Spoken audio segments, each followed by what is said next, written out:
billion per kilometer. Again, if this is not done, so the deterioration of the 1,993 kilometers due for periodical maintenance further into rehabilitation would result into preventable fiscal loss of up to 850 billion. This, however, does not even include the direct cost for road users, such as vehicle maintenance, the accidents which happen as a result, etc. If roads already earmarked for rehabilitation are neglected further, they transition into reconstruction category, just as what we are doing on Masaka to Mutukura Road,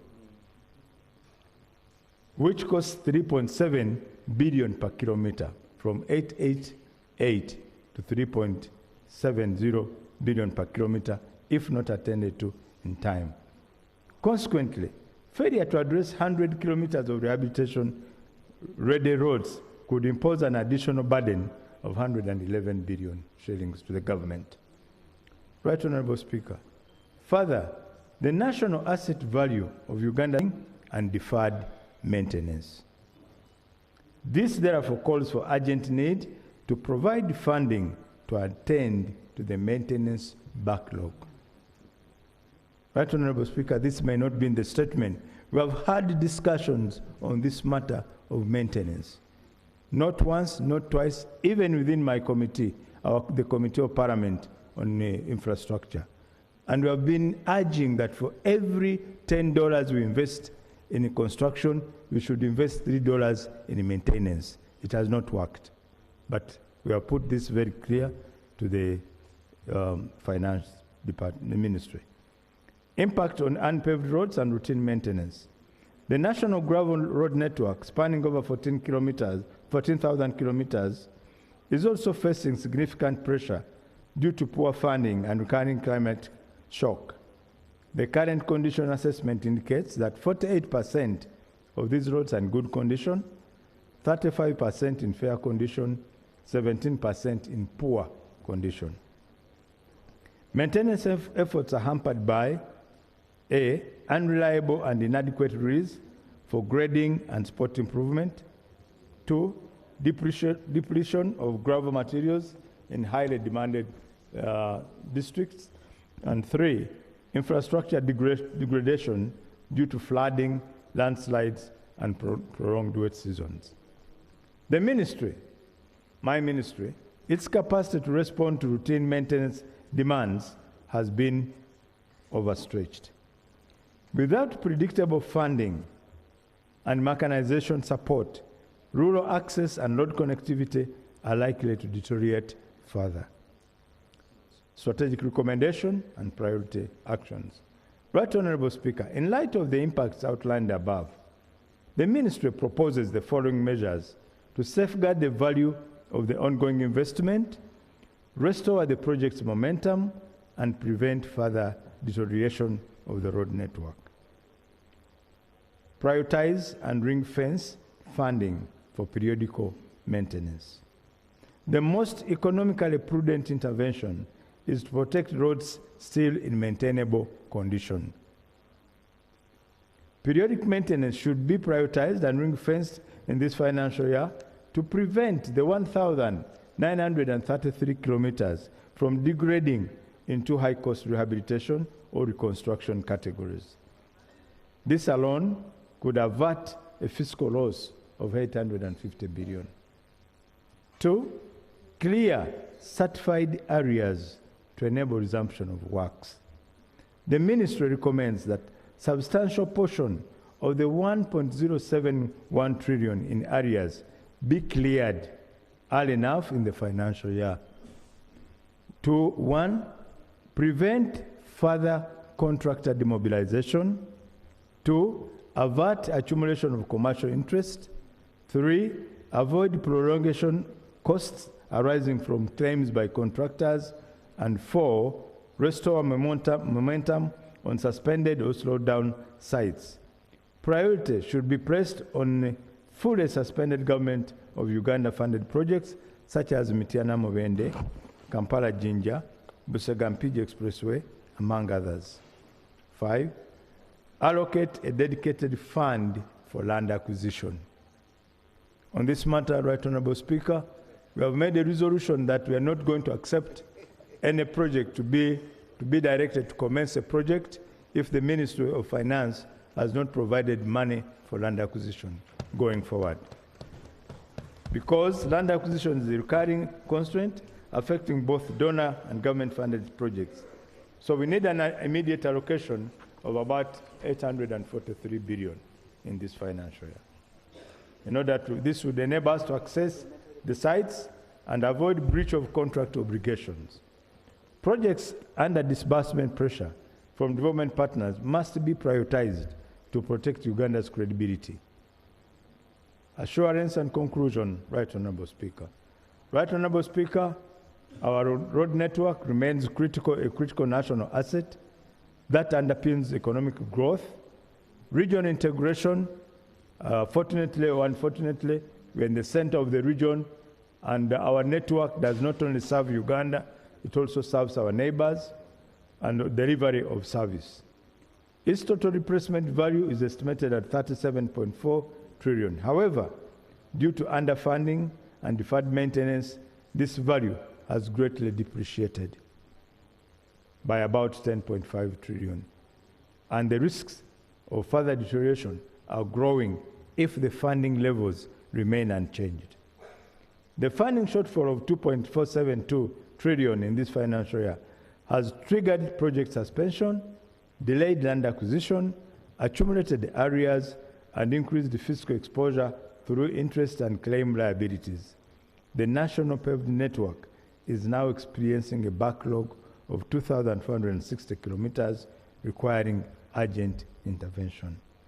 Without decisive action, an additional 500 kilometers may deteriorate and become more costly within this single year.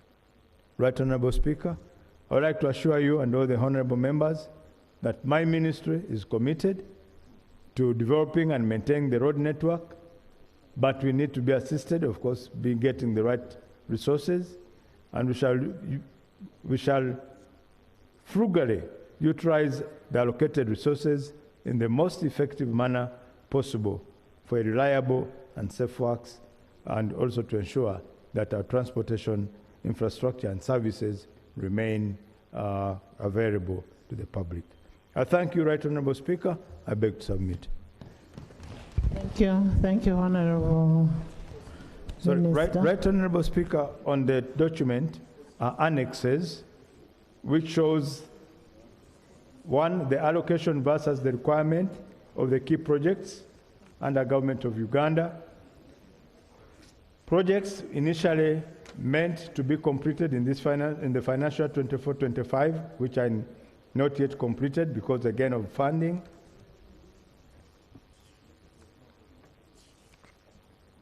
I will have a breakdown of roads in need of urgent intervention. That's roads which require periodic maintenance. They're lined out there in Annex 3.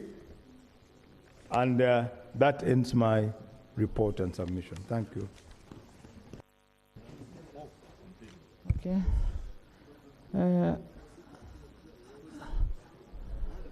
We've had a report from the minister, and I sent the government chief whip to call one of the ministers of finance. Let him first give us a report on the ministers of finance.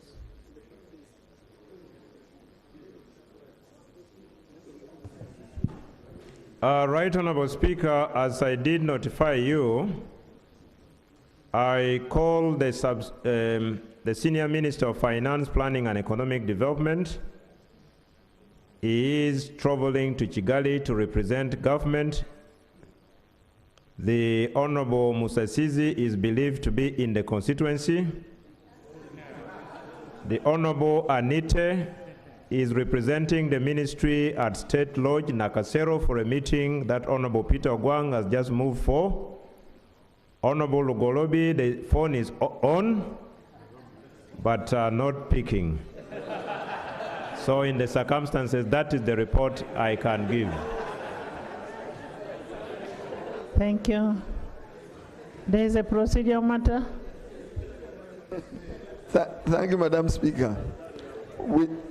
Originally, I wanted to ask the same, but now that the Honorable Government Chief Whip has told us the status of the ministers, is it procedurally right to put this report on hold until the ministers are here and even the Prime Minister? Honestly, the issue is about money, because this is a very beautiful report, well thought out, but the moment we discuss it or debate it without these ministers and the Prime Minister, we will not get an answer. Thank you. Right Honorable.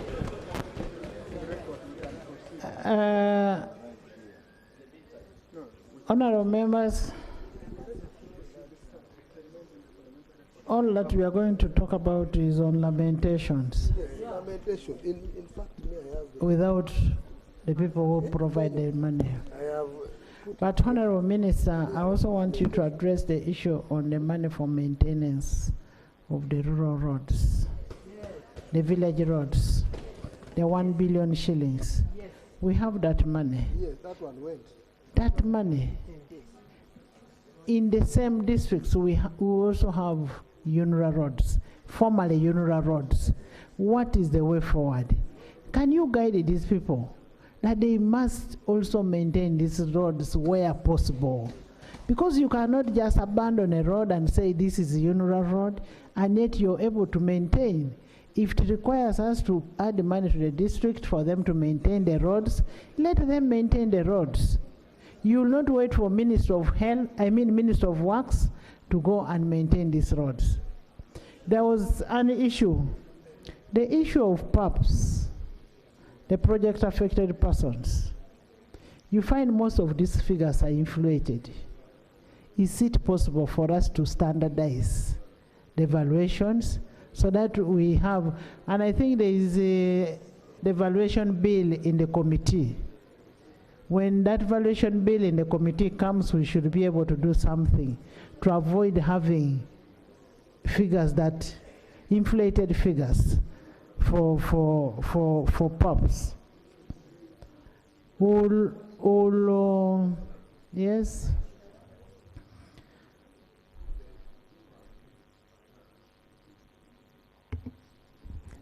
Honourable Speaker, I do acknowledge the fact that our finance ministers are not present. In fact, on the front bench, we have just 2 ministers, and then maybe one person who is interested in becoming a minister sometime. Right, Honourable Speaker, there's a generic issue which for me is beyond finance. It's good the government chief whip is here. Government has been propagating the Bubu policy. Buy Uganda, build Uganda. Some of the contractors that the minister is talking about are local contractors. These people's companies are closing down. They go to banks after you have given them a contract. So they go and secure a loan, a credit facility on account of that. But because they are not getting payment from government, their businesses are closing down, the young people they are employing, joblessness and so on. Government, you can't say one thing and then do another. I get perplexed whenever these so-called foreign investors, they come here, we give them free land. We give them tax waivers. Of late, we are guaranteeing them money. I don't know what kind of investors those are that will give you land, tax waivers, and then we guarantee you money and you call yourself an investor. But we have our local investors who are going to make sure this money here gets recycled within our economic platform, if you like. Why? Maybe government needs to help us. That this Bubu thing was only for we, the citizens, that when you go to the market, buy Ugandan products. But you, government, you do not want, you want to preach water and then drink wine. You cannot tell us to buy Ugandan products, and yet you are stifling Ugandan businesses. You should be prioritizing that. For me, right, Robo, that's not a question for Minister of Finance. It's a question for government generally. It is actually connected to finance because the areas to be paid is supposed to come from finance. So we need the areas paid to the people who have worked. Honourable Minister, when you talk about the roads that you really need to, that were suspended, I want you to include Busunju, Kiboga, Hoima Road. because this is a road that is going to be checked by CAF for us to be able to host the AFCON. So you need to prioritize on that road. If you're talking about 30 billion, that is little money. You should be able to get that money, and that's a local contractor who... Buy data bundles uniquely tailored for you using the My Airtel app. Choose between daily, weekly, and monthly bundles. To buy a bundle using the My Airtel app, open the My Airtel app. Select Buy Bundles. Enter your phone number or MiFi number. Browse through the plans and select the one that is best suited for you. Airtel, a reason to imagine. Right, Honorable Speaker. There are districts which were identified as excessively big, and so one unit was not enough for them. And then also, you remember when we bought the equipment, we did not address the cities and municipalities and town councils. We have already provided the requirement to the Minister of Finance, and they told, the last I heard is that it has been put in the system, possibly to use the same arrangement we used in buying the 1,151 which we distributed, so that they can get those equipment. That's about the equipment. About Busunju Kiboga Road and the contractor. Right, Honorable Speaker, even when you look in some of the documents which I've given, where we spent the 420 billion, priority was given to local contractors. We gave them priority in paying for their IPCs. So we recognize their challenges, because these are people whom we interface with nearly every day through their body, UNABSEC, and we did give them some sizable amount. According to what we call the certificates which they are presented, we don't pay up front, we pay when the certificates are there. Honorable Minister, yesterday I talked about a road from Mbarara to Bushenyi. It is basically potholes. As we wait for money to work on the whole road, why don't you just work on those smaller potholes so that the road is usable? Just like the way you're working on Kampala Jinja. Yes, Right Honorable Speaker, we are now in that process. We started with the Gaza Karaji Road, which had also gone deteriorated. Now we are doing Jinja. We are left only with, I think, 1 or 2 sections at Uriantete and somewhere near Chigombia. When we finished, Mavira was done. I think there's a section in Mavira which we need, where the Kenyans got an accident when they were doing the pilgrimage. So we are in that process, Right Honorable Speaker. We want to reduce on contracting for every simple work. I remember we had potholes between Mijera and Kafu, and those were done by ourselves. The unit went and treated those potholes. When we move from Jinja Road, we intend to move to Chegegwa, between Chegegwa and Chenjojo, because that section has also greatly deteriorated. No, the Kabali-Mbarara Road has a contractor. The Kabali-Mbarara Road has a contractor who's working on it. Honourable members, we had agreed we discuss this report when the finance people are there.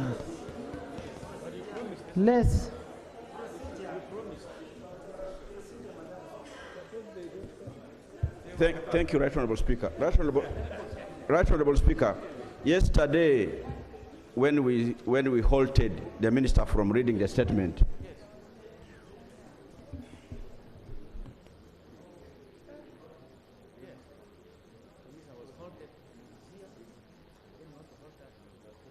Madam Speaker, first of all, I want to thank the minister for being honest and for the report. But yesterday, when we halted the minister from presenting the report, you did ask members to give additional information for them to clarify. I found that missing from the minister's presentation. Maybe his colleague did not give him those issues. So now that we are going to have a discussion. Can you, all of you, write those additional issues, we capture them, we give it to the minister. Yeah, sure, but even your colleague, we gave him information, but we shall write. Like Honorable Speaker. Government Chief Whip, capture, get all the concerns of the members, let them write to you, and you forward all the issues to the minister. Yes. No. Madam whips. Speaker, Whips. These people, by the way, they should not lie you, they are together. They talk.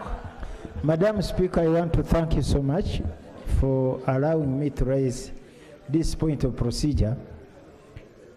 I believe this is a house of record. If issues were raised on the floor of the house, they are captured by the Hansard. And therefore, members who did their part yesterday, the minister should be... We are going to extract them from the Hansard, yes, and give to the minister. Most obliged. And even the ones who still have other issues. Most obliged. Like you who was not in the house. Most obliged. You was not in the house yesterday. Right, Honorable Speaker. You will give your issues, we capture it, so that we now give the minister, when we are going for a debate, we have an exhaustive debate and we get a way forward as an institution. Yes, Right Honorable Speaker, as I exhaust my point of procedure, there are issues which the minister may not need to wait on. For instance, you raised the issue of UNRA roads, the roads which UNRA was working on, like trunk roads. I have 2 roads in my constituency. One is from Mabale, Burora, Rugashali to Chenzige. Another one from Muhoro, Cheterekera, and Daiga. UNRA has been maintaining it before they abolished UNRA. And recently, we gave the entire budget of UNRA to Ministry of Works. Ministry of Works have escaped, and they are saying, we have no money. Where is the money that we gave you under when you were taking over UNRA? Honorable member, I have the accountability of the monies that were He's talking transferred. about these suspended Tamaka roads, not these trunk roads which our people are using. Honorable members, I believe all of you are chairpersons of the road committees in your villages. Do the monitoring and guide the... Can you people do the monitoring? You're all chairpersons of road committees. If you're not a chairperson of a road committee, then you're a weak member. How can you allow? Yes, Cow. Thank you, Madam Speaker. You know, I've already shared with you the serious concern of my sub-region I'm going to transmit it to him. Buda Sachua Road, 28 kilometers, and the minister is aware. Yes, I forwarded it to the minister.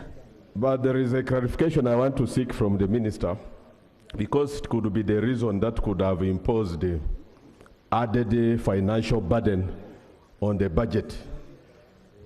The ongoing progressive construction of roads in DRC Congo, courtesy of the budget here. Is it with your superintendents? And could it be the major reason that is causing the area? Because this works and the transport sector was one of the 4 lion shares over the budget. What could have happened?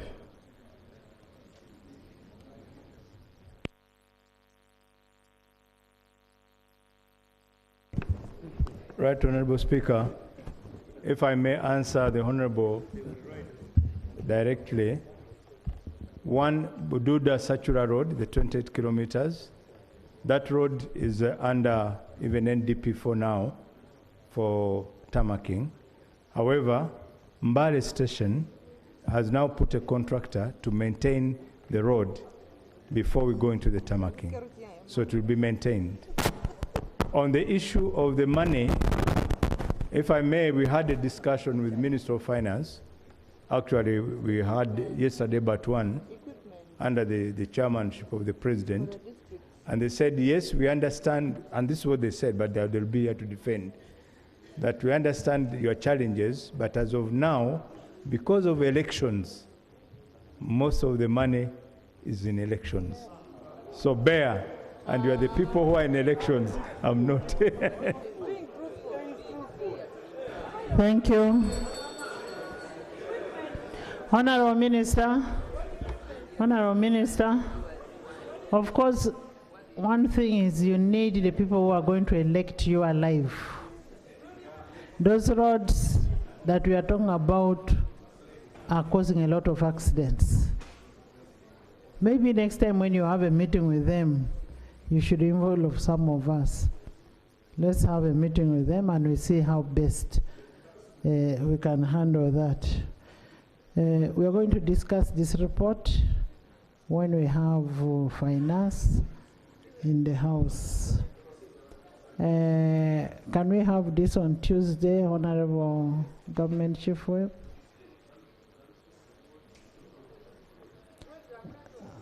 Go to the microphone. Go to the microphone. Give all the issues to the minister, the issues that were raised, so that they are all catered for. Then we have a discussion on Tuesday. Right, Honorable Speaker, I can guarantee to notify the Minister of Finance, Planning and Economic Development, but I may not guarantee the attendance.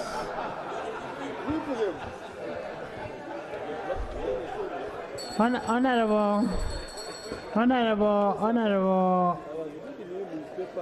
Government Chief Whip, Honorable Government Chief Whip, can we have the Minister of Finance in the House and with the Senior Minister himself? Senior Minister, yourself, we want you, since you've started this process and you should be able to finish it. Right, Honorable Speaker, in informing the Minister, I will formally write before the close of business today and also call. But to say I undertake to drag him here, honorable members, even you and me, you know you can't do that. So kindly allow me do my part.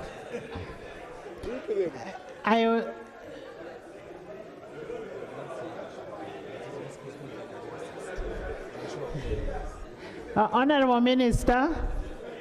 Minister, I have not said you drag him, but it is your responsibility under Rule 16 of the Rules of Procedure.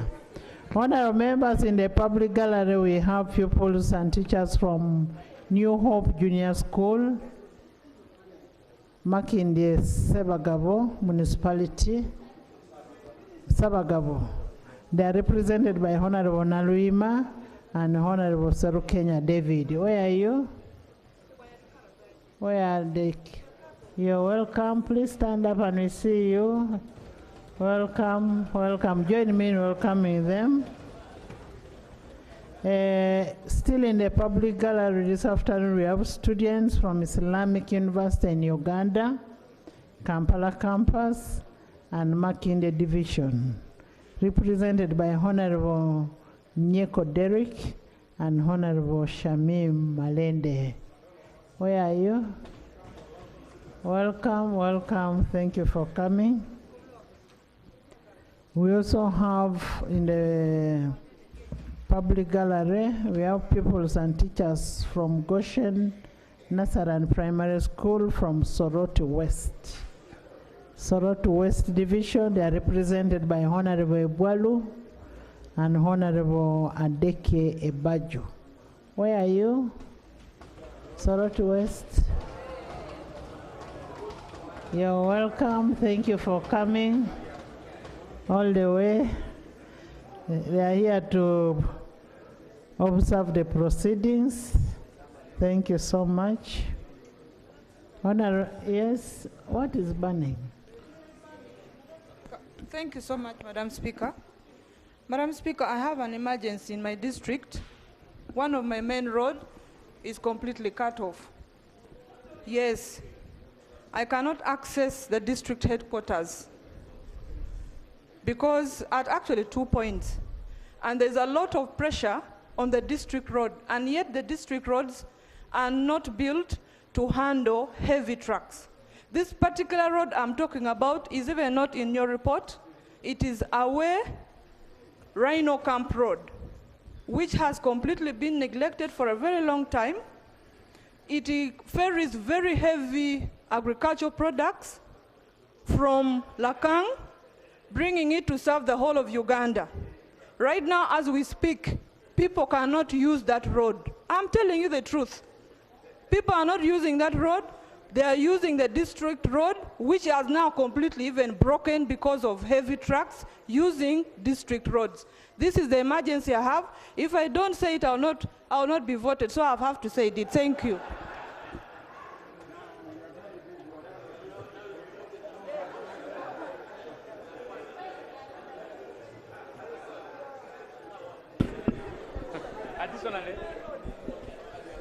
Thank you. Honorable Minister, you've heard, and then the issue of the road safety. I don't know if it is activated from the time it came to the ministry. Remember, we had a complaint here when the works are on the way.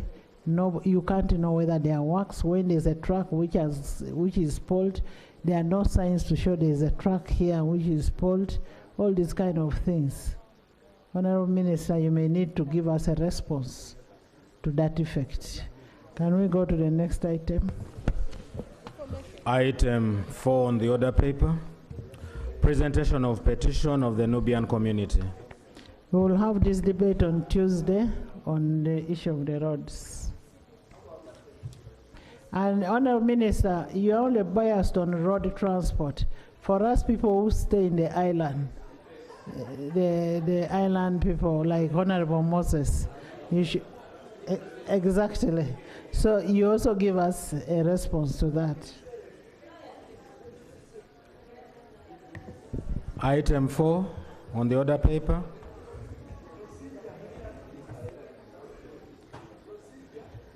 Honorable, yes, Honorable Naomi. Thank you so much, Madam Speaker. Madam Speaker, I've been in Parliament for some time. Parliament is supposed to legislate, but also appropriate. I find it somehow awkward for us to say that the Minister for Finance, whom we give money, should come and be in Parliament.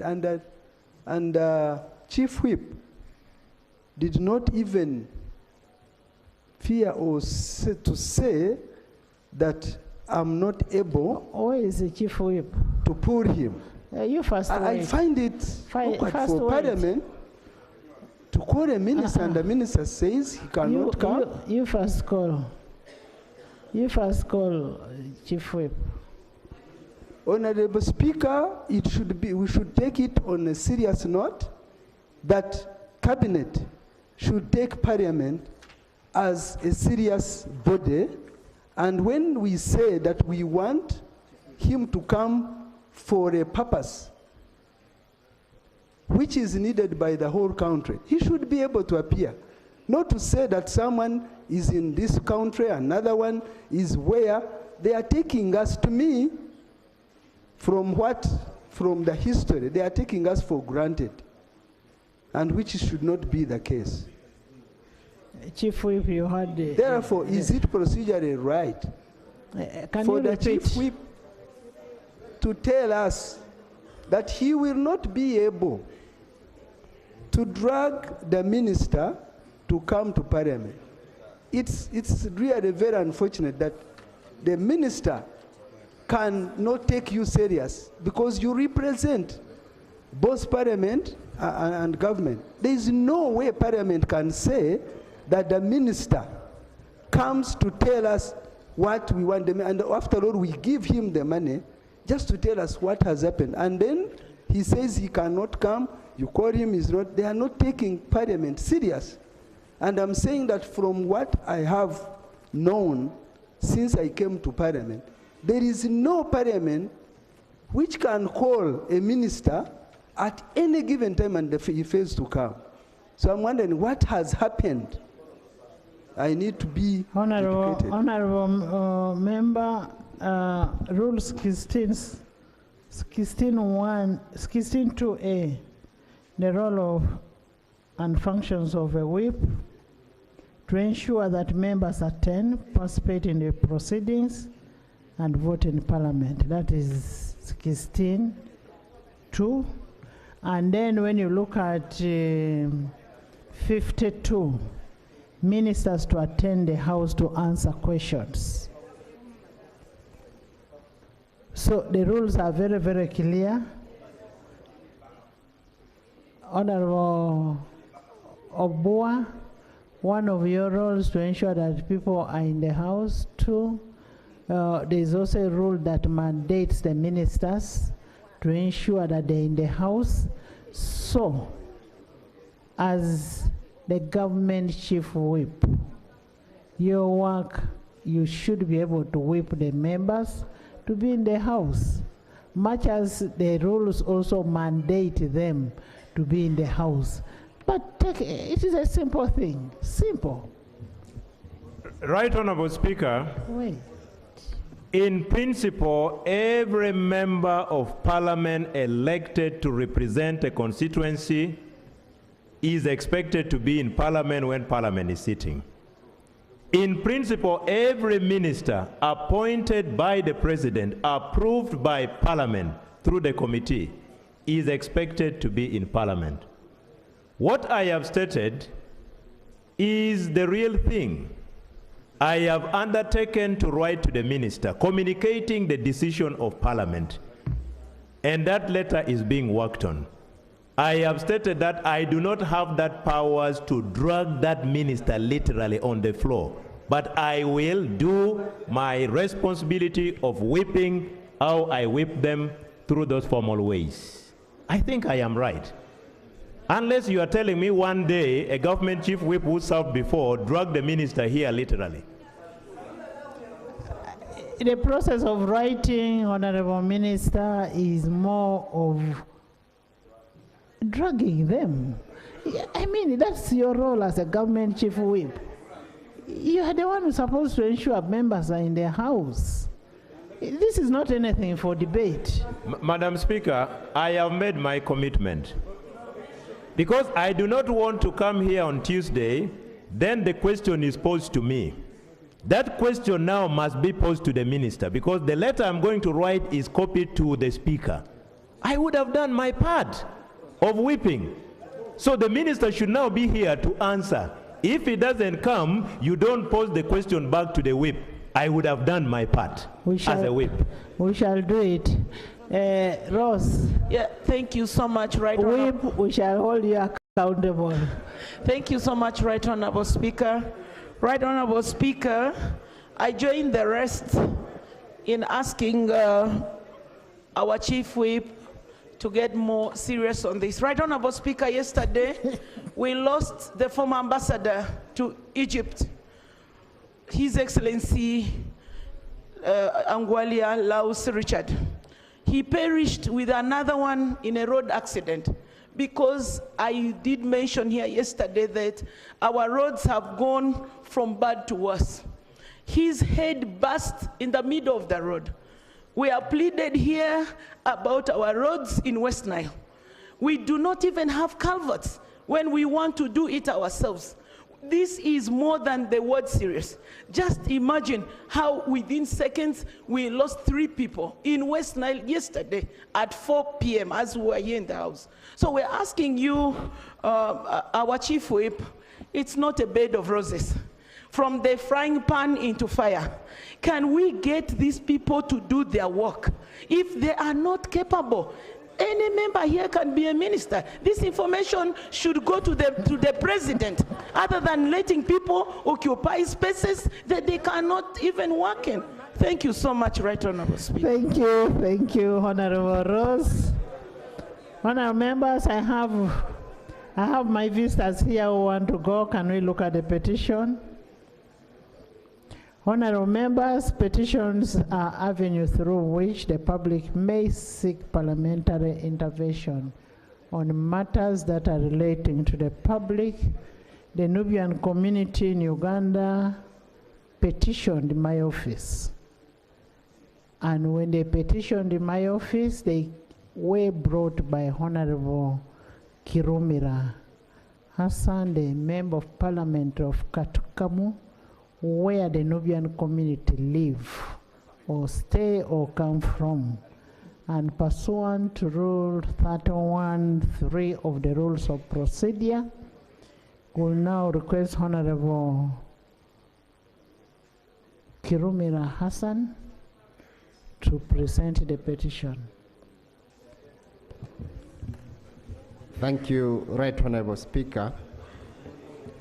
Right Honorable Speaker, I rise to move and present a petition under Rule 31 of our Rules of Procedure regarding the Uganda Nubian community, and this petition was presented to your office, and the members of the delegation from the Nubian community are here to witness the presentation of this petition. Right Honorable Speaker, despite being bona fide citizens of Uganda, the Nubian community has continuously faced discrimination and marginalization. The Nubi feature in the 1995 Constitution of the Republic of Uganda as one of the indigenous tribes of Uganda. The Nubi became an indigenous tribe in Uganda as far as 1844, following their migration to Uganda through the northern route from the Republic of Sudan and their subsequent settlement in urban areas, including Bombo. Right now, Mr. Speaker, the Nubians were integrated fully in the Ugandan communities through business transactions, intermarriages, their military activities, and have greatly participated in the nation building and national development. The Nubian community are marginalized and are facing several challenges which greatly impact their overall well-being and advancement. The Nubian community has been marginalized by government in respect of appointment to public offices, including ministries, boards, and foreign services, and barely has representation in local government structures, which has excluded them from political participation. The decision by the President of the Republic of Uganda to grant Bombo municipality has not been implemented, yet Bombo town, commonly known as the Crowd of the Nubian community, originally enjoyed municipality status from the 1970s to 1996. However, it was consequently relegated to a town council, thus negatively affecting their political and economic privileges associated with the municipality. Honorable Speaker, with the fall of President Idi Amin regime in 1979, and later the 5-year NRA rebellion in Luero Triangle, in which Bombo is threatened, many Nubians were killed, their homes were destroyed, and property looted, yet since then, there has never been any recognizable government intervention aimed at assisting the community recover their land, property, and losses that were incurred. Right, Honorable Speaker, the Nubian community, as mentioned above, were business people. Their bank accounts belonging to some of the members of the Nubian community were frozen by government after the overthrow of Idi Amin Dada, and efforts to get them reinstated have remained unsuccessful. Consequently, most of them have remained in dire poverty. Right, Honorable Speaker, the existing health facilities assessed by the Nubian community in Bombo lacks the essential medical equipment for carrying out diagnostic tests and treatment, and they do not have an ambulance. Show your confidence with skin that looks this good. New Nivea Nourishing Cocoa, now with Hyaluron. People in Bombo. Right, Honorable Speaker, the Nubian community suffered great unemployment, which has left many young graduates idle, with many abandoning their studies. The rate of young Nubians that drop out of schools is so high due to inability of parents to afford school fees and teenage pregnancies, among other issues that are affecting the Bombo, or the Nubian community. Right, Honorable Speaker, we therefore, by the petition, your petitioners pray that Parliament urges government, 1A, implement the presidential directive to reinstate the municipality status of Bombo due to various benefits that will realize them, that will be realized from such reinstatement. 2, adequately equip the health facility at Bombo with necessary medical supplies and equipment. C, undertake measures to improve the economic status of the Nubian community through strengthening existing savings and credit cooperatives organizations within the Nubian communities and providing relevant training. Honorable Speaker, they also pray for the implementation of a presidential directive to refurbish schools in Bombo, particularly Bombo SS. Many months ago, the president gave a directive for Bombo SS to be refurbished, but even up to now, nothing has materialized. Right, Honorable Speaker, they also pray or appeal to government to provide support and resources to strengthen existing savings and credit cooperatives. We are aware of PDM money that was disbursed, but again, most of the Nubian communities are Muslims.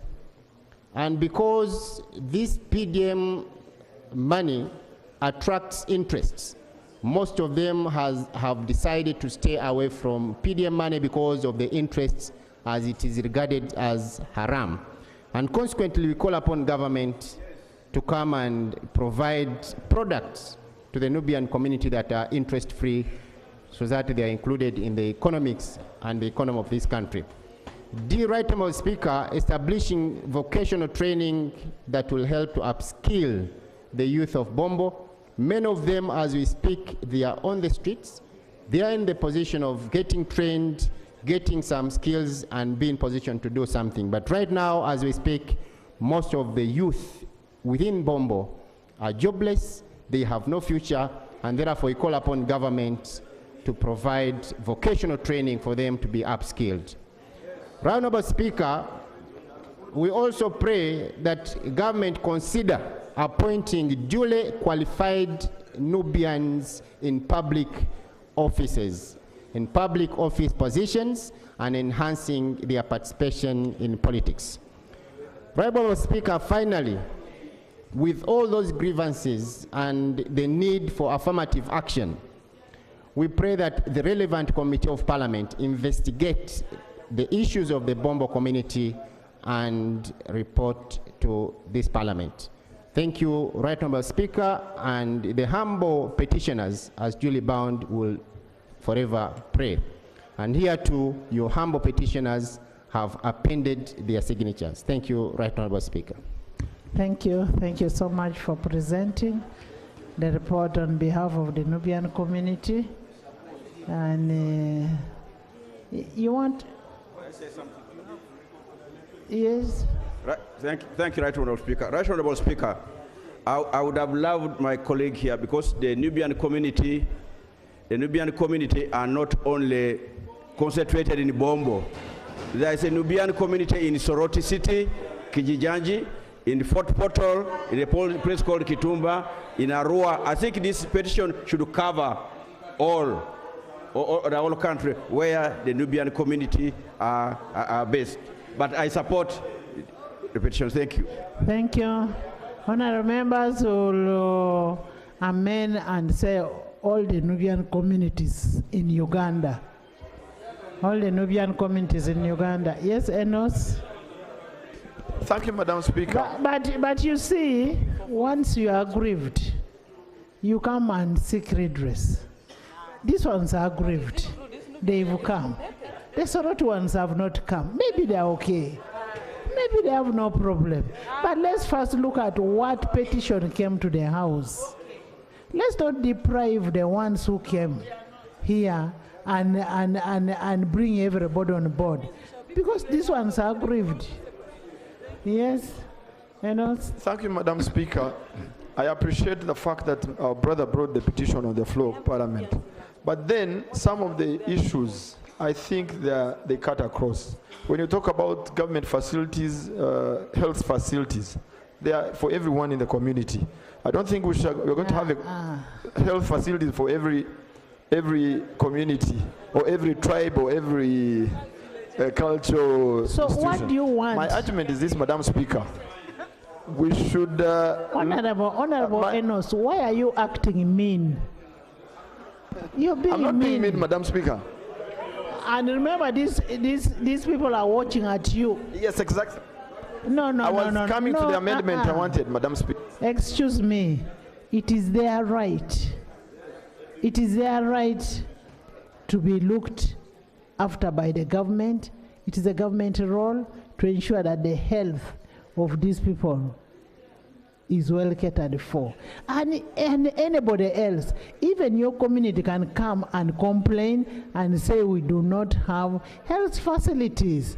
If your community is not doing that, it's not our business. Honorable members, let's be fair to some people. Honorable members, considering that some of the prayers of the petitioners require interministerial action. I want to invoke Rule 31(7) of the Rules of Procedure and refer the petition to the Prime Minister and Leader of Government Business for expeditious action. And I remember when we had a report on Banyarwanda something. It was, I don't know the name. I am happy the President of the Republic of Uganda resolved that issue. And I am sure once this goes to the Prime Minister, this issue is going to be resolved, and we will expect this response within 45 days as stipulated in Rule 31(11) of the Rules of Procedure. Honorable Hassan and Brenda, we want to thank you for bringing the petition. And we also want to thank the Nubian community for raising their concerns. Thank you. Thank you so much. Yes, Hassan? Madam Speaker, I want to categorically thank you for allowing this petition first and foremost. But the clarification I want to make was that our petition was very inclusive. It is regarding the Nubian community. And Right Honourable Speaker, the Nubian community is also very thankful to your office, because last year during Ramadan, when a donation was done by Parliament for a cemetery in Kachiri, they also benefited in terms of expanding a cemetery in Bombo with a donation of money that was used to buy acres of land, and forever that community will be indebted to the Parliament of Uganda. Thank you. At least you're one person I hear appreciating our contribution as Parliament. Next. Enos. You didn't allow me to finish, but honestly, I was not against the petition. I just wanted to clarify on one issue. Yes. They mentioned the issue of bank accounts that have been frozen. I was trying to be very specific. If you can tell the banks and all those things, I think it would be very good. Were you born at that time?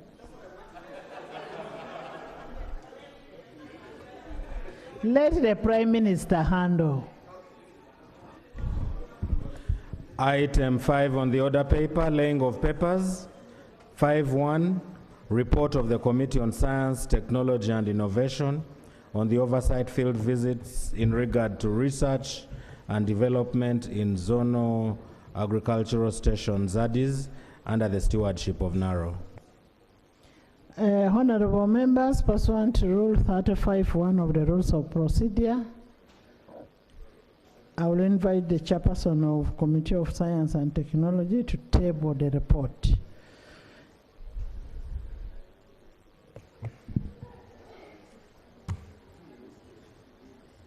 Right Honorable Speaker and the honorable colleagues, I beg to report of the I beg to lay a report of the Committee on Science, Technology and Innovation on the oversight field visits in regard to research and development in zonal agricultural stations, called ZADIs in short, under the stewardship of NARO. I beg to lay. Please lay. Honorable members, the report will be deposited in the parliamentary library for ease of reference. You want it, please get it from there for you to be able to look at it. Yes. Item 5.2, laying of papers, report of the Committee on Science, Technology and Innovation on field visits to selected industrial value chains in the central, western and eastern regions. Pursuant to Rule 35(1) of the Rules of Procedure, the chairperson of Science and Technology will still lay the report.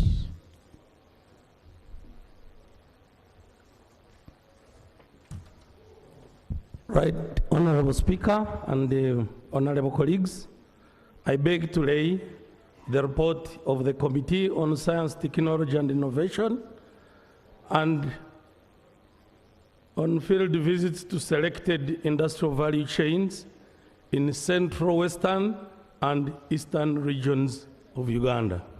I beg to lay. Thank you. Please lay, and the report will be deposited in the parliamentary library for ease of reference. Thank you. Thank you, Chair. Item 6 on the order paper, Bill second reading, the Engineering Professionals Bill 2024. Honorable Minister.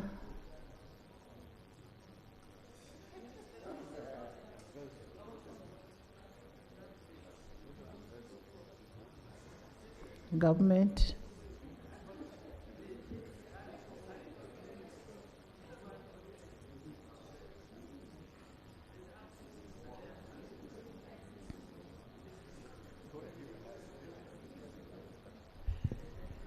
Right Honorable Speaker, I beg to pray that this matter be deferred. Both the Minister of Works is not here. The chair of the committee, the phone is off. The deputy chair of the committee, I called, the phone is on and told me is attending to a patient at Chirudu Hospital. And I did indicate that to you. I can give you his number and you call him.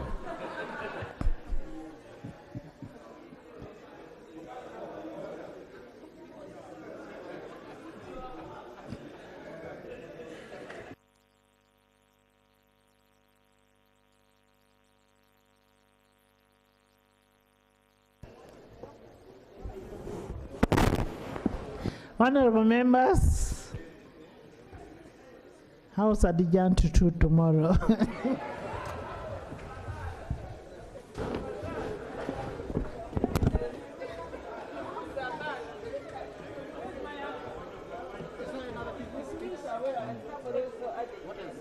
That's it.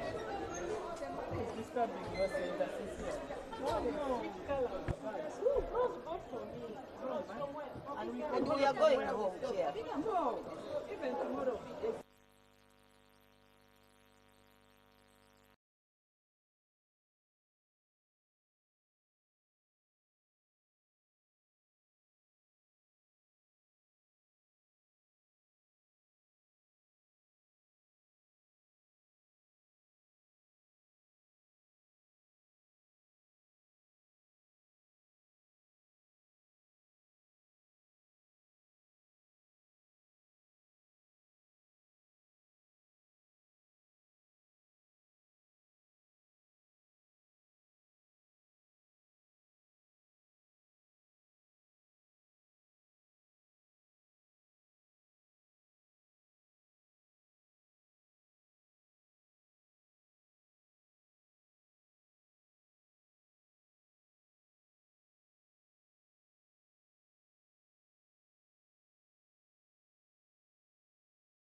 Wa ebiseera bibadde bikaluba ddala nakyusa nagenda ku detergent ya layisi nalina okwoza buli kimu emirundi ebiri so saalina kyakola naddayo ku Ariel okuyonja okwenda ddala mulooza lumu lwokka. And their safety, even in our rules, a very serious matter. We have colleagues who were bruised in those elections. The Honorable Sechikubo was shot at, is here. The Honorable Aisa Agawa, I saw clips when she was being roughed up. The Prime Minister was slapped.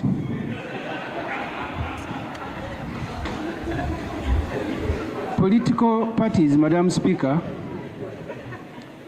are public institutions. Political parties are public institutions. That's why we devote money. The internal, although it can be described as internal, but elections in political parties is a national matter, is a public matter. Madam Speaker, can we get government to explain, after these messy elections in which our own colleagues were roughed up and beaten, the Honorable Sechikubo survived, can we get government to tell us what happened in the NRM primaries for which we pass money every year here? And give us assurance that having served themselves with these sort of elections, in which we congratulate those who survived, they are not going to serve the country with the same elections in which actually the first message of congratulation is for surviving.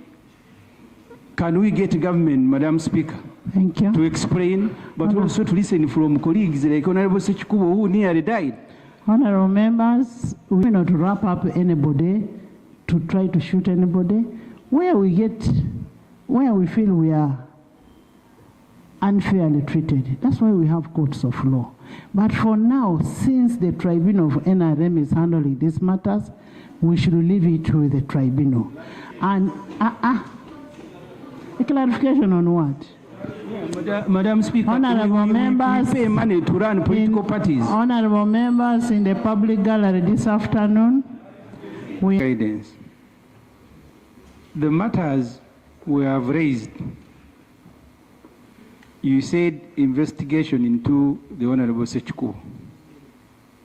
Yet these matters are not Sembabule.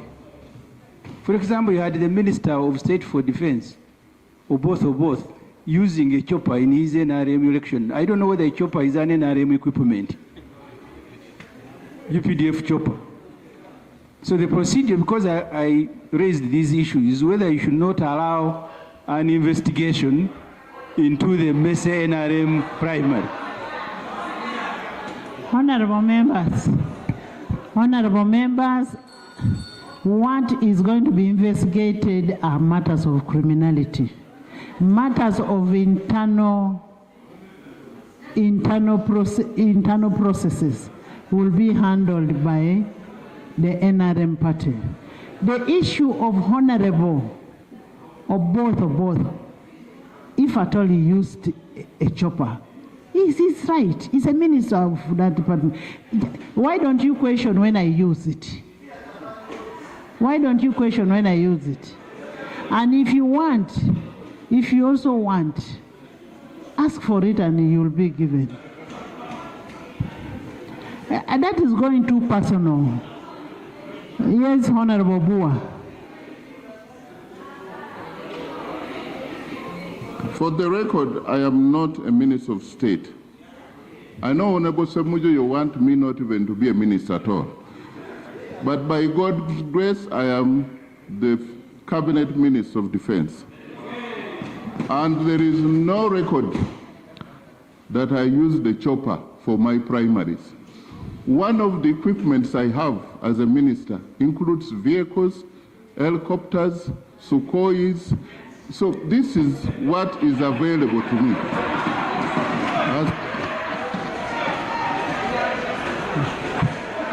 Of justice and a former victim.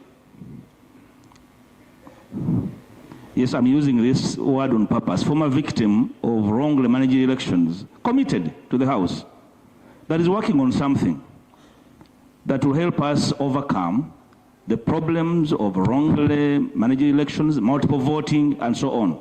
Right, Honorable Speaker, this morning, I was speaking to a friend from the NRM, and he said that he actually won, but not declared because the votes were counted in base 10. That he won because electronic voting is a form of ensuring transparency in voting and tallying. So will the minister rise and inform the country the status quo or repair our backs for the worst? Honorable Speaker.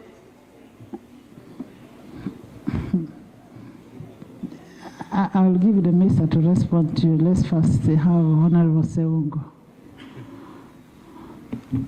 Honorable Speaker, I want to again join you in, I don't know whether to congratulate colleagues that went through their processes successfully, and the reason is we are waiting for them around the corner. So enjoy that win while it lasts, because we are surely waiting for you around the corner. But I also want to commiserate and console those that did not make it. May the good Lord strengthen you. Honorable Speaker, you see, it's important for our electoral processes, first of all, to be violence-free. We've been talking about colleagues that survived violence, Honorable Sechukubo and others. The Prime Minister was slapped or punched or both. But at least she's alive, right, Honorable Speaker. There are several people who died during these NRM primaries in various districts. And we are yet to see justice prevail. You know, many times people die, people are killed, and we easily move on. This has got to stop. And so for me, I condemn this. Even though those that died are NRM supporters, they are Ugandans. And we hope that whoever participated in these killings gets to be brought to book. Because if that does not happen, right, Honorable Speaker, we are going to see a repeat or even worse in the upcoming general elections. So action has got to be taken. Because if that doesn't happen, those who killed, now that was just during the NRM primaries, at the grand scale, it's probably going to be worse. We have got to condemn this, and action has got to be taken. Honorable Speaker, we have said severally that it's important for our electoral processes, our democratic processes, to exude integrity. And some colleagues laugh at those issues and say, well, you opposition people, each time you talk about those things, because you're always losing. I saw powerful people, I saw ministers crying, saying, I have been rigged out. These are things that we have always talked about. Of course, now it's happening in your home, but that's what happens nationally. We need to work towards electoral process integrity. And look, even the current laws, and we are waiting for the regulations coming from the Minister of Justice. But you see, even our current jurisprudence as it is, if we were to follow it to the letter, our laws don't allow, for example, for the military to get involved in electoral processes. That's the law as it exists today. But the military keeps getting involved at every turn. We saw what happened in the Kawempe by-elections. That has got to stop. That doesn't have to wait for amendment of a certain law or whatever. It's already a law in place. Can we execute it that way? So colleagues on this side, whenever we talk about these things, and some of you, perhaps not all of you, some of you say, well, opposition, you're crying as usual. That's what happens. When a boat is sinking, no one is safe in a sinking boat. No one. And that's what is happening now. So you need to join us to say, we need to have integrity in. I was saying that all of us have got to speak in unison, that we need to have integrity in our democratic processes. Because when it happens to us and you laugh about it, it's going to come. Because when this boat is sinking, regardless where you are seated, you know, I'm told in these cruises there is first class, also business, economy. Even if you're in the business of first class of that sinking boat, you will sink. The minister is asking for clarification. With the speaker's permission, I can take the clarification. Yes, Honorable let me Minister. take it. Right Honorable Speaker, I want to thank the Lord for giving me this opportunity to seek clarification. He has kept on alluding on a boat which is sinking. Can I get to know from him, is it the NOP vote? A NOP boat? Yeah. I can clarify. The primaries where people have been killed, including members here being bruised, were NRM primaries. Honourable members. So I think I've clarified. Thank you, Honourable Speaker. Honourable members will not discuss issues, as I said before, the internal processes. Now, the internal processes, leave it to the party. Yes, Honourable both.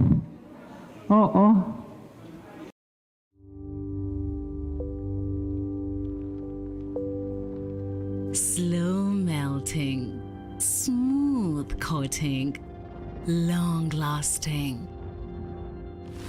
Taste the that wins. Buy any two participating Cadbury products. Scan the QR code or send a WhatsApp for a chance to win your share of 15 million shillings in amazing prizes. Cadbury, there's a glass and a half in everyone. T's and C's apply.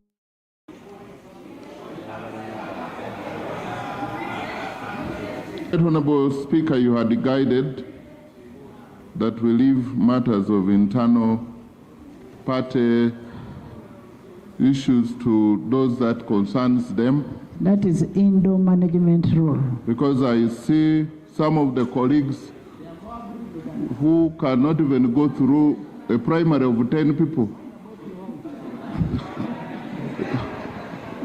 They are talking. Thank you. Honourable members. Honourable members. Lawyers normally don't ask questions whose answers they don't know. As a lawyer, the Honourable Matthias Mpuga already knows the answer to the question he has asked.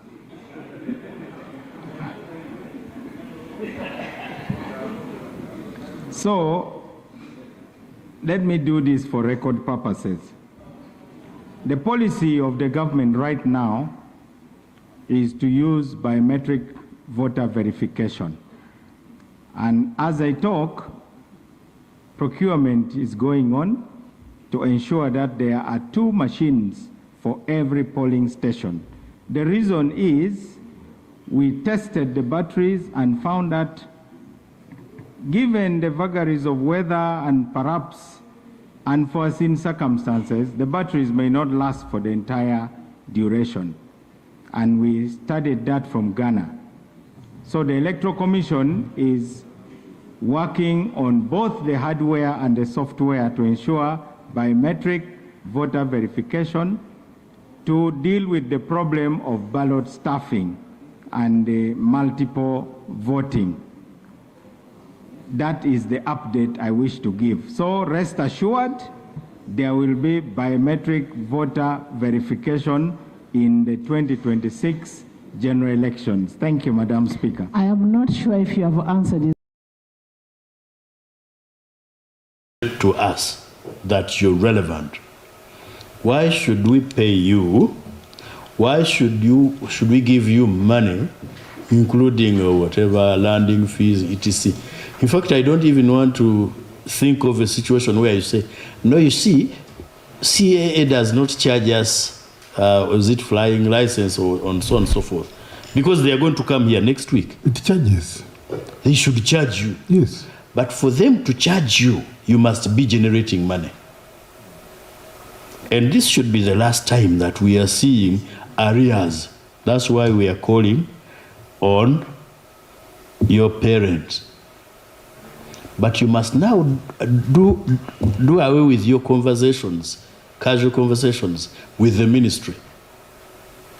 If the ministry has a communication to make, the ministry is well represented on the board. The ministry must deal with policy. Ministry must not interfere with the day-to-day management of the corporation. We established you to make money for the country. We established you to deliver good and profitable service to the country. If ministry has developed a policy, it must issue the policy to the board. You discuss it at management level, give technical input to your board, then the board gives you direction. How can somebody run? Because now for the last 1 year, you have a joint venture which is not implemented by your joint venture partner. Instead, the joint venture partner comes and uses your system to make money. When you're coming here, actually, before you come here tomorrow, right, give us correspondences between you and your joint venture partner, if any, because I would expect you, when these people flew out their aircraft and never returned it, and you're required to implement the joint venture agreement by your ministry. Nobody is requiring this joint venture partner of yours to implement its obligations. And you have been stopped from proceeding to procure other partners. Probably the partners would be coming in not only with equipment, but also with business and business ideas. You have a joint venture partner who has no ideas, who has no asset. What is their value in this? That's a question you will answer on Tuesday. And I want you to give us a value for money assessment for this joint venture agreement for the last 1 year. How much you've been able to generate as a result of this joint venture. The meeting of this joint venture agreement. Not directly, Chair. How indirect were you involved? By virtue of the ministry being a supervisory entity, that's how I was involved. You were not involved. It was procured for you. Whether directly or indirectly, you were not involved. Now, did you involve the board? Because you're a member of the board, right? Yes, Chair. As secretary. Are you the secretary to the board? No, I'm not the secretary. You're a member. It is the by virtue of your position. Do you have a board minute? No, at this time, Chair. It is yes or no? I need to verify it because the board term expired and the new board has not been reconstituted. When did the board's term expire? March this year. Okay. When was the procurement done? From the document, from what you're telling us, it is May 2024. May. Basically 1 year ago. And it expired in March, so there was a board by that time. Yes. Was the board involved? Did you involve the board in the procurement of the joint venture? Not in the procurement, but we reported to the board. When was the first time you came into contact with the joint venture agreement? 2023. We started with initial meetings after this company had been introduced. No. The joint venture agreement was signed in 2024. 2024, but the discussion started in 2023, Chair. I have asked you, when was the first time you came into contact with the joint venture agreement which had been signed? About May 2024. May 2024, that's when it was given. So who introduced the MBM aviation to you? It was the Minister of Defense then. Honorable Sempija? Yes.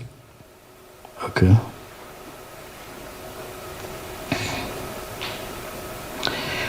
In your efforts, which are being referred to by Madame Rosette Biengoma, was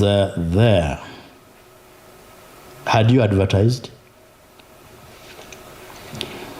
Chair, the search for lease or hire is thrown out there to whoever has an aircraft, and people then. How do I know that you need an aircraft?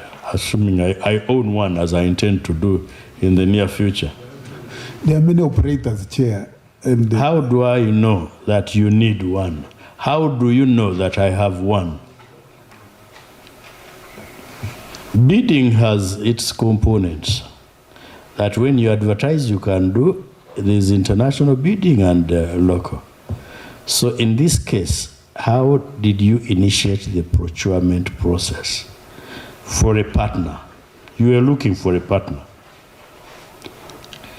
Chair, I think my letter is different. It's about I was pursuing a lease from other operators.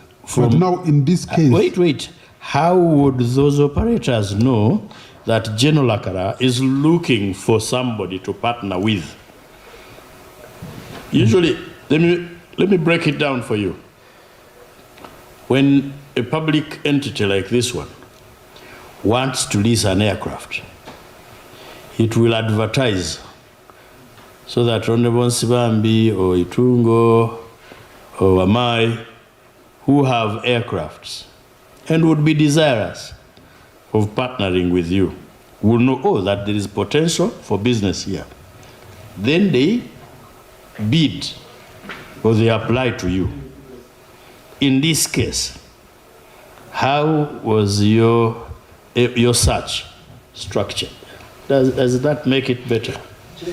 Thank you very much. Now, if you look at clear, you cannot give an answer because let me just read the last second last paragraph. Actually the last line. However, to date, the partner has not been able to provide any HU's aircraft nor any other to the corporation. The last emphasis mine, as was expected. No.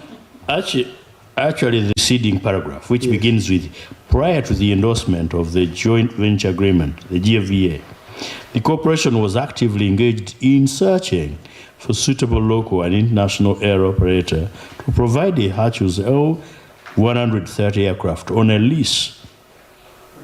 On lease as a starting point, with the possibility of purchase if the owner was agreeable to the sale option.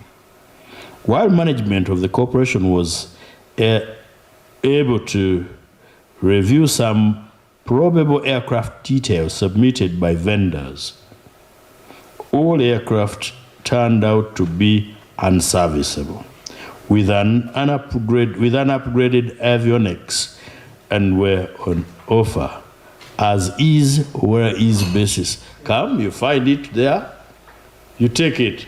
If it is faulty, it's okay. But that's okay. We did not go into that because we did not procure them.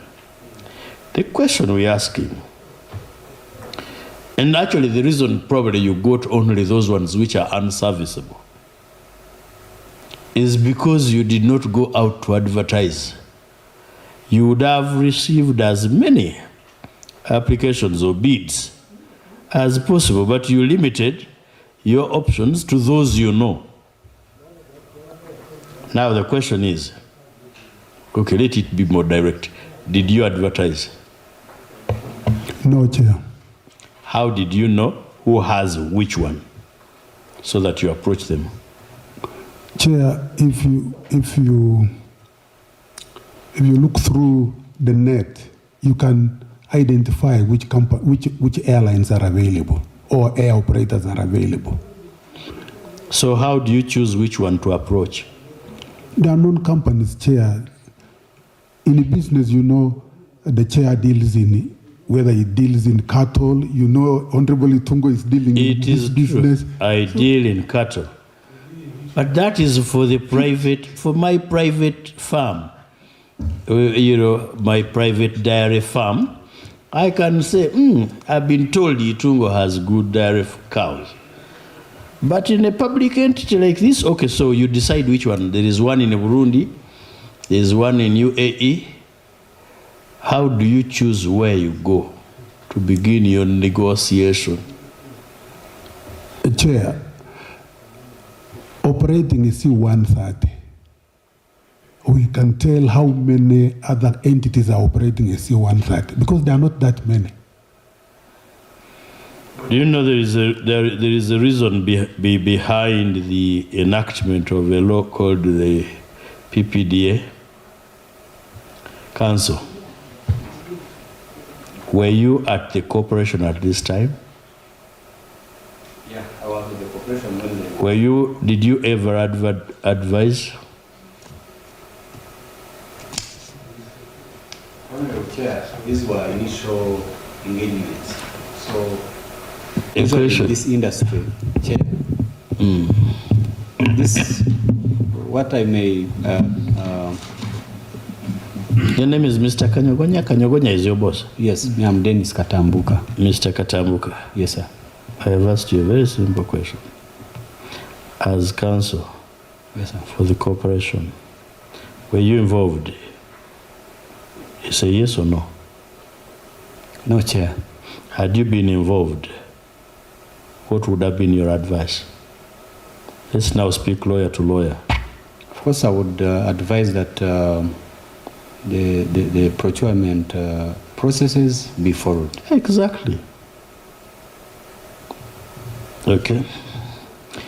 So, General Lakara. Chair, can I add something? Yes, please add it. Press it again because you have switched off. You see, after we developed the business strategy and investment plan, we put it on our website. And from then on, various interested parties wrote to the corporation, I think you can do this, I think you can do this. That would have been the answer. Can you give us some of those that responded? We can give those, Chair. How many responded?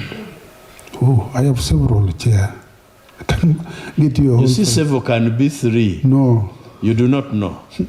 You don't recall. We can give copies of those. Give us copies tomorrow. It is very fine. Yeah, then thereafter. To them from the engagement. Yes. That all efforts should now be focused on implementing the joint venture agreement terms with Alpha HMB Aviation. The agreement had been signed on 28th. The agreement was signed on 22nd May 2024. This instruction is coming to you on 28th April 2024.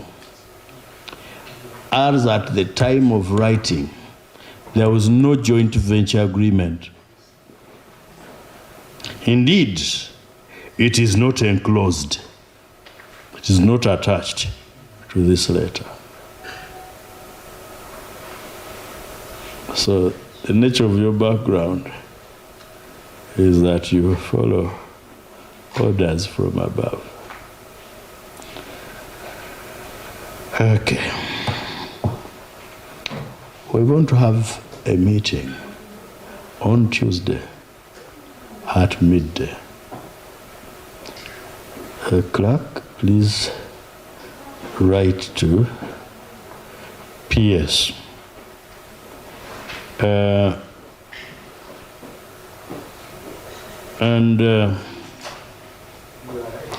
When you read the first paragraph of the letter in reference above addressed to the Chief Executive Officer, Aerovision LLC, Parkland, S. Jupiter, Florida, US. Copied to, among others, the Honorable Minister of Defense and Veteran Affairs.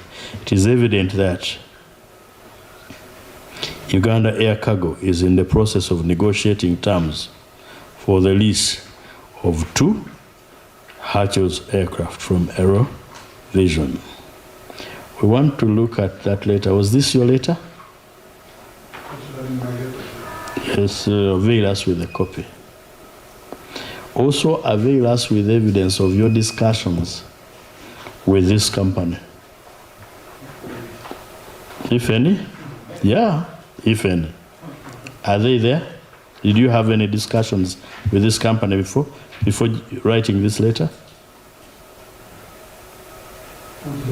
Chair. The letter that the PS is referring to in paragraph 1 of her letter. No, it was just communication. With this company? Yeah. How I think they sent a letter of intent, if I recall. And I was responding okay. to the letter of intent. You responded to them. So let's have their letter to you and your letter to them. Okay, Chair.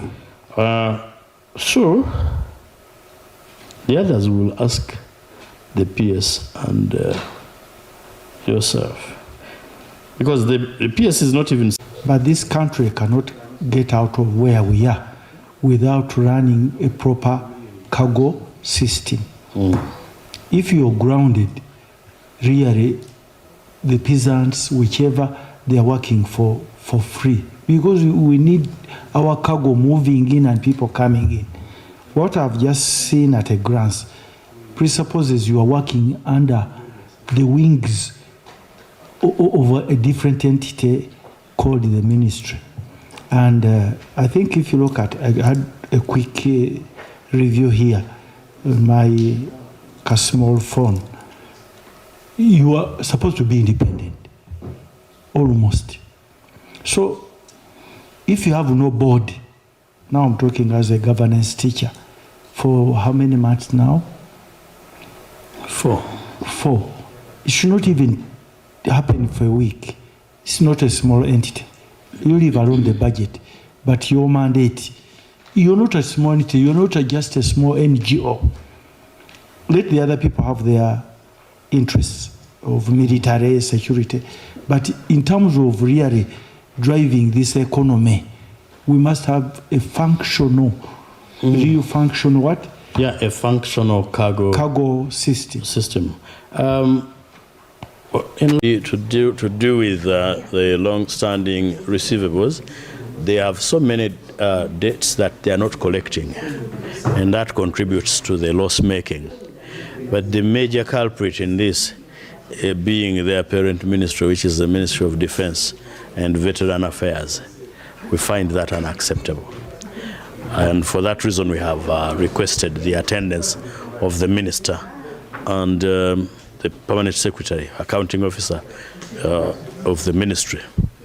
Number 2 relates to a joint venture agreement which was given and bound them, to which they are not party. And they were instructed to follow and implement the provisions of the joint venture agreement before it was signed, before it was given to them. And they were not involved in the process of procuring and negotiating that joint venture agreement, which you find to be a big anomaly that needs to be explained by the ministry. Thirdly, is their failure to operate because they do not have the aircrafts. They were trying to procure aircrafts through ventures with other suppliers. The ministry tells them, do not proceed to work with anyone apart from this one we have chosen. Now the joint venture partner comes in with one aircraft once, flies it out, never to return for the last 1 year. In other words, you have a joint venture partner who came and contributed nothing, literally nothing, did not bring any asset on board, but used our system. Okay? Now as we speak, we do not have a single aircraft. The other thing relates to failure to pay statutory obligations. We are trying to find out. We gave them money. They paid taxes. They paid salaries. For 7 years, people were not working. Then they pay them salaries, and they do not withhold pay as you earn. So those are the issues we are dealing with, and we hope to hear from the ministry next week. Okay, that's a brief.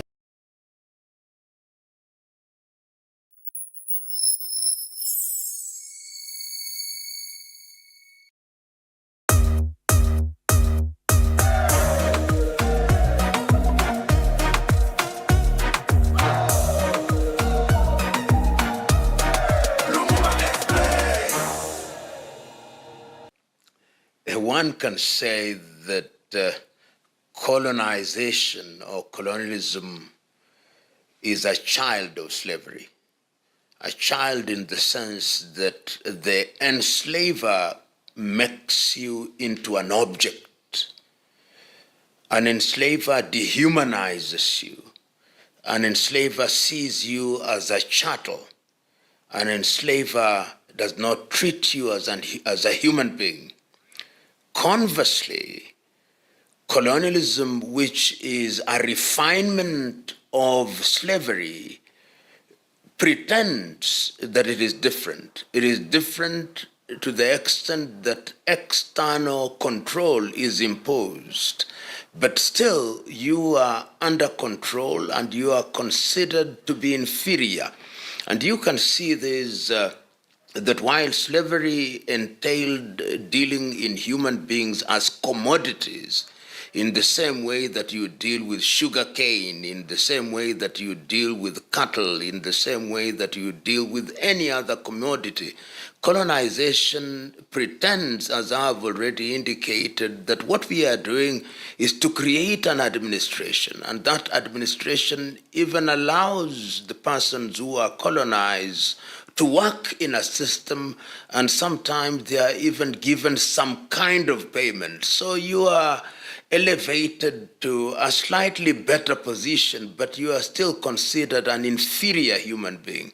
You see, in all those situations where slavery had given way to colonization, first of all, what they did is to say, we stop slave trade, we stop slavery, but your land now becomes our colony or becomes our protectorate, and we bring in our administrators, and we'll use some of you for purposes of enforcing our laws and using your land for our benefit and using your mineral resources and using your human resources.